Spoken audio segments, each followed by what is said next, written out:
Vous avez déjà eu ce sentiment ? Habité par la peur d'ouvrir un courrier. À l'intérieur, il y a peut-être une mauvaise nouvelle ou une nouvelle facture, une de plus, alors que votre compte bancaire est déjà dans le rouge.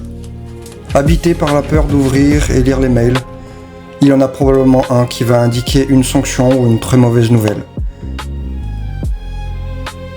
Et surtout provenant de certaines personnes ou des entités spécifiques. Habité par la peur et la colère à la lecture du texto et de l'identité de son expéditeur. Car il a été votre bourreau pendant quelque temps. Habité par l'inquiétude et l'angoisse des critiques et jugements inappropriés quand on perd un emploi et que l'on n'en retrouve pas. C'est ainsi que le divorce puis le référé au tribunal, plus tard, ont été les pires expériences. Impuissant, jugé à tort, puis condamné, perte de l'enfant, pire, entendre l'enfant souffrir au bout du fil sans pouvoir faire quoi que ce soit, en tout cas de manière légale, contraint par une décision de justice injuste au détriment de l'enfant. C'est ainsi que le cumul des contrats et les pertes d'emploi s'enchaînent, sans parler de l'instabilité de l'hébergement inquiet d'un risque d'expulsion. Tout cela avec la gestion d'un enfant dont l'enfance a été gâchée et une scolarité compliquée. Tout cela sous une averse d'informations anxiogènes au quotidien. Une nouvelle alerte de la FAO, l'organisme de l'ONU pour l'agriculture. On s'inquiète à présent du dérèglement climatique et de ses effets sur la sécurité alimentaire mondiale. 4 drones iraniens abattus parce qu'ils menaçaient le détroit d'Ormuz, un 5e détruit dans une station de contrôle au sol. Une attaque massive de 600 drones. Les moscovites apeurés. C'est l'heure du second débat de ce sens public volontairement décalé de l'actualité du jour consacré à ces vagues de licenciements liés à l'intelligence artificielle. 14 000 postes annoncés chez... Tout ça ne va pas arranger la situation de l'économie française, effet bien visible hier sur les marchés, mais l'incertitude engendrée par cette valse des premiers ministres risque surtout d'entamer encore un peu plus la croissance, Alexandra. Et pourtant, il y a des bonnes choses qui nous entourent. Il y a des initiatives, des actions, des personnes qui agissent, qui partagent, qui proposent.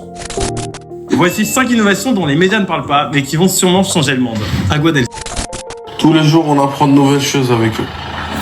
Et ça sensibilise, c'est important. Ils apportent une autre image de notre ville et c'est sympa. Ça, c'est pas un tapis, c'est des cheveux et ça permet de sauver les forêts. Conte est un enfant de la cité. Il y a quelques mois, cet éducateur sportif a lancé un tout nouveau concept. Offrir chaque jour un cours de gym à toutes les dames de son quartier. Il y a des possibilités et des opportunités. Une rencontre, un événement, une idée. Mais il faut les voir et les saisir.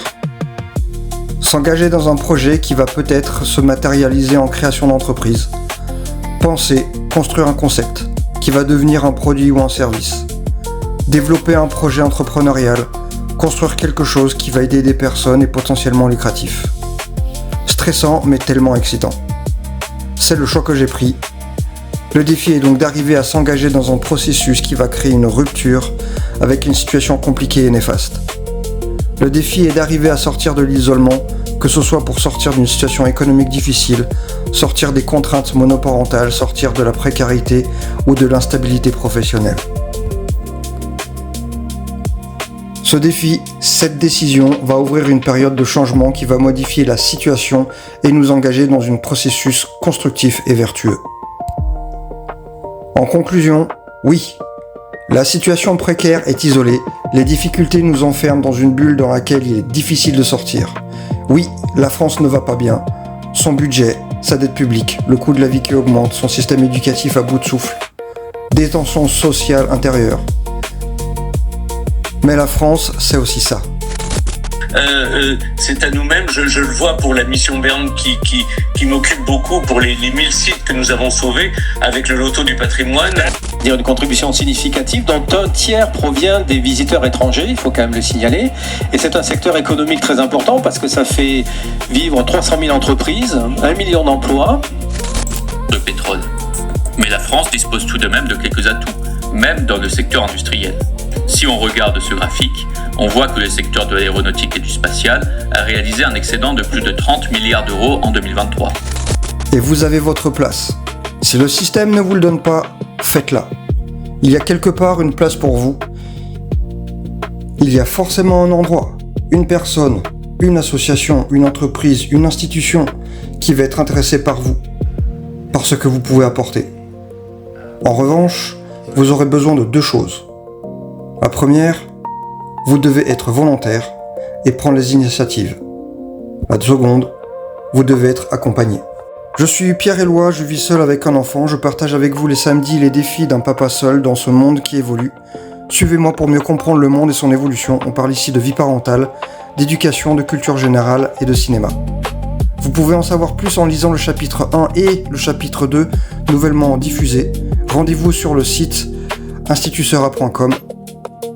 En ce qui me concerne, j'ai une tendance casanière, j'apprécie de travailler seul, je ne cherche pas la relation. Et cela se manifeste sur une focalisation sur le projet, les produits, les concepts, le prototypage, alors qu'il est nécessaire de rencontrer, d'écouter, d'observer, autrement dit, de ne pas rester à l'intérieur, de sortir. Parmi les dizaines de rencontres possibles, une seule peut changer complètement la situation et modifier le cours des choses. Ensuite, l'environnement. Mettre de côté tout ce qui va polluer notre vie et trouver un lieu propice ou le meilleur possible, même si ce n'est pas parfait.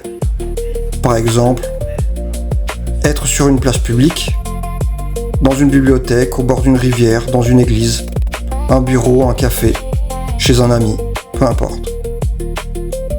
En ce qui me concerne, ce sera le Jardin des Plantes à Paris ou la BNF, Bibliothèque nationale de France, site François Mitterrand et tout simplement un nouveau quartier de Paris. La durée, c'est selon la distance par rapport au domicile et le temps prévu. Entre 20 minutes et 2 heures. Chaque jour ou au moins une fois dans la semaine, sortir ou marcher, peu importe. Il est parfois nécessaire de couper son quotidien et de prendre un moment et un chemin que l'on n'a pas l'habitude de prendre. En ce qui me concerne, c'est parfois un café, un espace coworking, ou encore de nouveau éventuellement la BNF, donc la Bibliothèque nationale de France, le site de François Mitterrand à Paris. Enfin, si possible, modifier ou du moins s'assurer d'une alimentation équilibrée. En ce qui me concerne, c'est actuellement impossible. Je suis déjà dans le rouge tous les mois, à quelques exceptions près. Les fruits, les légumes et les gâteaux sont pour mon enfant. Mon alimentation est limitée à du pain, du riz, des œufs et du café. Ensuite, les éléments extérieurs tels que les mails, les messages, les appels qui ont un caractère angoissant. En effet, certains pris dans le bazar d'un divorce ou d'une situation compliquée, source de menaces ou d'angoisse, il est possible de définir une heure ou une date, organiser un moment dans la journée ou la semaine pour le faire. Si c'est trop pénible ou trop angoissant, ne pas le faire tout seul. Peut-être que quelqu'un peut aider ou au moins accompagner. En ce qui me concerne, surtout durant la période entre le divorce et le référé dans le cadre de la garde de l'enfant, une avalanche de courriers et d'échanges très nuisibles ont envahi ma vie.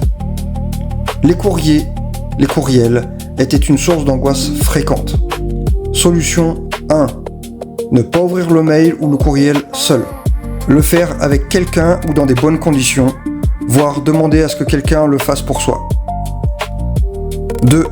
S'il n'y a personne, dans la mesure du possible, déterminer un moment dans la semaine, prendre son courage à deux mains et le faire. Enfin, quand on a un agenda plutôt vide, par exemple quand on est sans emploi, le danger est de s'enfermer dans un pseudo-confort, des habitudes répétées, desquelles il sera très difficile de sortir. Il peut y avoir un isolement, un effacement des relations sociales et un manque d'activités stimulantes. Solution, s'obliger à contacter des personnes ou à voir des personnes. Par exemple, contacter un ami, un membre de la famille, une ancienne connaissance. Sortir au marché du mercredi, sans forcément acheter ni échanger avec quelqu'un. Il suffit de marcher le long du marché ou dans le quartier. Observer ou assister à un match ou un entraînement de foot local, s'intéresser à une association, à ses activités, voire participer de temps en temps. Ou tout simplement parler à son voisin. What's your name? What is your name? Tony! Fuck you, Tony! What's your name? Thank you! Fuck you, thank you! Technique personnelle, simple et plutôt efficace. Notez sur un agenda les activités à faire. S'il n'y en a pas, il faut en mettre en place. Exemple, faire les courses, faire du jardin potager, appeler telle personne, rechercher tel sujet, cours à distance sur telle matière, préparer un concours, séminaire sur tel sujet, participer à un salon, etc. En ce qui me concerne, je note tout dans l'agenda et programme les activités importantes sur notification sonore pour éviter tout oubli ou retard. Mon temps est partagé entre la reconversion professionnelle, le projet entrepreneurial, la recherche de travail et mon enfant. Je n'ai donc pas de temps à perdre. Pour des raisons budgétaires et de temps, j'ai même annulé le peu d'activités qui me restaient, telles que le sport en salle. On peut donc résumer le mécanisme ainsi. Échec répété, pensée négative, retrait social, baisse d'action. Ce sont des baisses de chances de s'en sortir. C'est pour cela que le travail sur soi et l'accompagnement aident souvent à casser la boucle avec des petites actions concrètes, des repères de routine et du soutien social. En conclusion, il faut organiser sa journée, tenir un agenda, ses affaires aussi rangées que possible pour remettre de l'ordre dans sa vie.